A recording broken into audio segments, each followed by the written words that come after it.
Hi there. So one question I get asked a lot is how I converted IIM Ahmedabad with a 97.56 percentile, because the general perception is that if you're from the general category, you need a 99.9 percentile to convert an IMA call, right? And here I want to take you through my profile and why I think IMA chose me. Of course, these are all inferences. I don't know what the interviewers liked about me, but based on my experiences coaching other people, training them for their interviews, I think I've grown to recognize some patterns as to what interviewers like.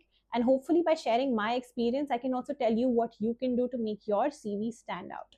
Not just your CV, but your profile stand out. So just the basics. I got a 97.56 in my third attempt at the CAT. I am a general non-engineer female. I did my undergrad in mass media, which puts me in category AC5 at IMA. And I did not get calls from IIM Bangalore and Calcutta, but I got calls from all other IIMs. And I think because my percentile was not exceptional, Calcutta did not call me, and so did Bangalore.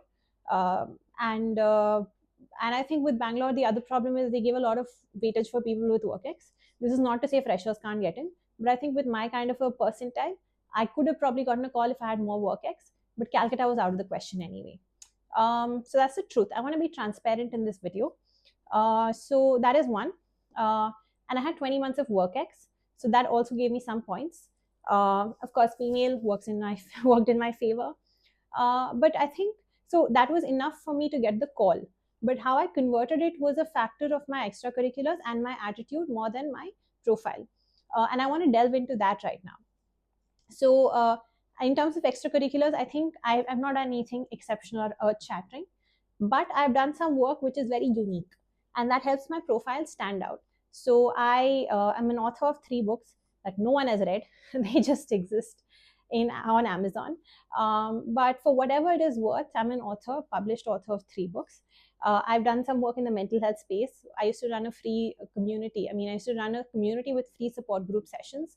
My co-founder and I, we were featured in the Quint and the Midday for the work we did. I'm trained in music. I have a YouTube channel which is now dead, where I used to post covers, etc. And I write my own songs, etc. So that's a little bit about what I do. The reason I'm sharing all of this is to tell you that if you have a unique profile, that will really help the interviewer differentiate you from, say, a 99 percentiler who went to IIT Bombay and who's like a proper nerd. And I'm not saying everyone from IIT is just a nerd. I'm sure there are people who have excellent credentials at IIT Bombay, in addition to being extra smart. Of course, that's why they're there in the first place.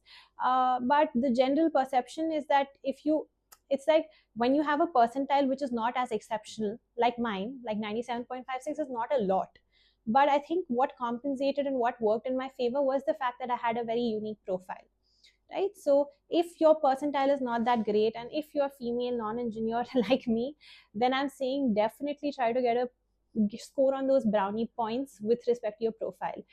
Take up volunteering, and I always insist that people should volunteer or do some work in a socially responsible manner, because two things: it adds meaning to your own life, you feel good about yourself, and the second thing is it looks great on your CV. So that's one. If you can't do that, and digressing a little bit, this can mean any area of your interest, right? Do it in mental health, do it in animal welfare, women empowerment, children's education, anything that interests you and fascinates you, that gives you meaning, you should definitely take it up. The second thing is to write research papers. If you're still in college, you still have time. Sign up for a research paper thing with a professor that you like. Write those papers, get them published. Nothing like it. It looks great on your CV. The third thing is to do courses. While courses, I'm a little, I'm in two minds about courses. I do think some courses are very powerful because the learnings are great. So you can do it on edX, Coursera, Engage 7X, wherever you like it, wherever you like. But the idea is that you take away the learnings more than anything else. And here I want to talk about Engage 7X in a little more detail. I attended one of the courses. I attended the blockchain course recently by Radhika Sule, and it was very exciting because it's a live course. So I think that's what really I enjoyed about the course, which is that unlike an edX or a Coursera course, which is already recorded, these were live sessions. They had HBR case studies that they shared. And I think I would, and of course, there's a certificate that you get at the end of it. but I would say do it for the learnings. Because see, you can't become a master of any topic in by attending one course. Okay, I cannot say that I know blockchain in and out. I don't, right? But what really helps is that I can have a decent conversation about it for at least 15 minutes based on my learnings from the course. How this helps is that when you go for your interview, you can talk about these things in greater detail. So Engage 7x has courses in product management, blockchain, digital marketing, strategic marketing. So they have some 5 courses, and I'd urge you to check it out, because more than anything, it will give you fodder to speak when you go for your interviews, right? So that's a bit about that. But coming back to my interview now. So I've broken it down. I've told you about my profile. I've told you about my extracurriculars. Now I want to take you through my interview. And I've already made a video on my interview. I'm not going to go into the questions of what was asked, but I want to tell you what they might have liked about my interview, right? The first thing is I was confident. I think I exuded a lot of confidence, even though I was very scared inside. I was terrified, of course. But the first question I was asked is, how nervous are you on a scale of 1 to 10? And I said 2. And they said, just 2. And I said, yeah. And they said, why? And I gave a semi-honest answer, but I said that I'm coming in with no expectations. It's honestly an honor for me to be talking to you. I'm quoting right now. And I said, regardless of what the outcome is, I'm grateful for this opportunity. So I think that was the first part. Second, I think they like my honesty. I was open and transparent about my struggles. I was open and honest about my limitations. I explained to them with examples of how I've overcome these challenges. Like initially, my quant percentile was not great. I had a 92nd percentile in quant, which is really not that great, according to the general perception of the janta. But I was able to convince them and tell them that, I got a 55th percentile in my first attempt. It went up to 92. I'm not like the math whiz of the world, but I said I'm willing to put in the effort, and I think I demonstrated a sense of resilience. I could show them that I'm not a quitter. Yes, I've had my downfalls, I've gotten terrible marks, but I've kind of overcome them, and I've been consistent with my efforts. So I think what I'm trying to get at through by sharing this story really is to say that you have to have a compelling story. Yes, your grades, your CAT score will get you the call, but converting that call is entirely on your story. How you weave in your story, and we all have stories.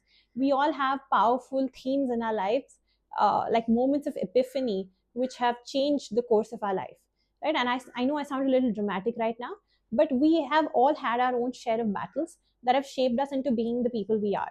And how much of it to reveal is something you have to take a call on.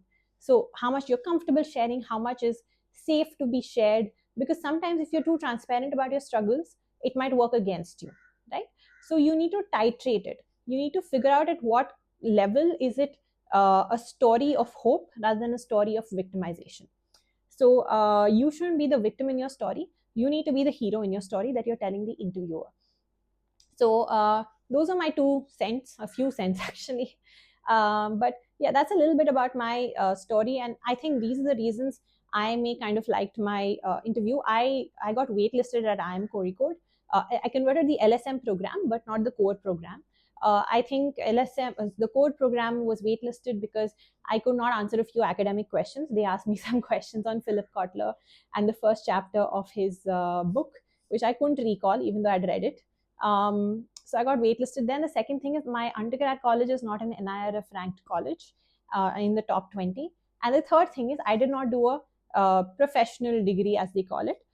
So if you're a CA, doctor, engineer, I think those qualify as professional degrees. But I did mass media, so it did not qualify, even though it was a proper 3-year undergraduate degree. So that happened over there.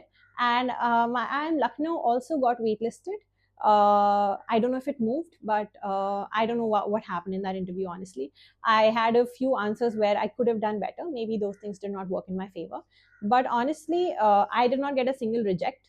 And I know it's nothing to be, I mean, it's not that big of an achievement also, but I'm proud of it because I think I was able to demonstrate these traits across all interviews, and in most cases it worked for me. So I hope this video was helpful, and yeah, I'll see you again another day, another video.